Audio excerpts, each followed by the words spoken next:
بسم الله الرحمن الرحيم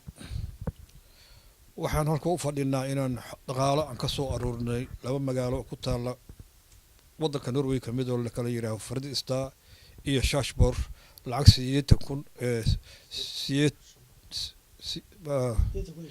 8,500 lacagtaas ayaan waxaan rabnaa guddiga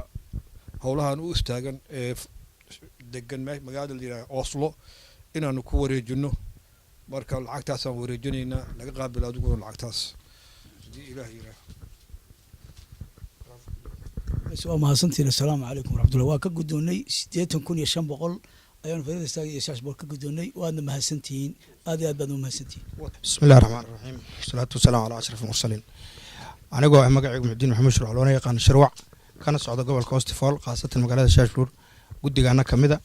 وحان أوي مدة إن العقد أسمانت مصيبة صوتا كأن كذا عدو حكوا وريجيو وبالله التوفيق والسلام عليكم ورحمة الله وبركاته. بسم الله الرحمن الرحيم إنا لله وإنا إليه راجعون وعن لنا هاي انتي دمتي الله ونحريستو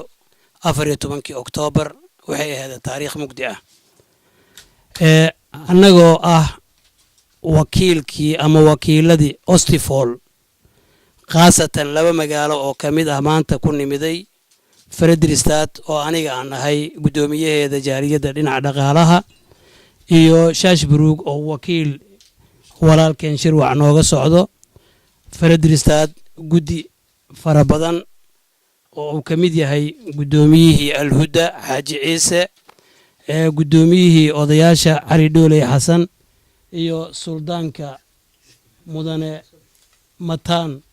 ama Waare Cabdi Mataan Waare waxa kale oo soo socda iyadana wadooyin ku soo jiro magaalada Halden magaalada Moos Hashim iyo dhamaan Ostifol inta ay ka kooban tahay waxaan lacagtaas si toos ah ugu keenay guddigii ka dhisnaa Oslo oo uu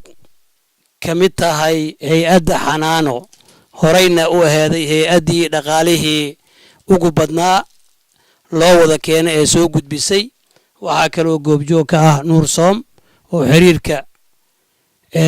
jaaliyadaha iyo waxaruurinta isku xiray waxa kamid ah guddigii haweenka oo ayagana ah guddigii dhaqaale aruurinta waxaan leenahay haddii aanu nahay reer Norway gurmadka uu socdaa Xanaanana waxaan leenahay guuleyso Nuur Soomna waxaan leenahay hawsha aad u hayso bulshada ku guuleyso waa mahadsantihiin magacaygu waa Cumar Muuse Cali Cumar Baylod salaamu calaykum waraxmatullaahi wabarakaatuh.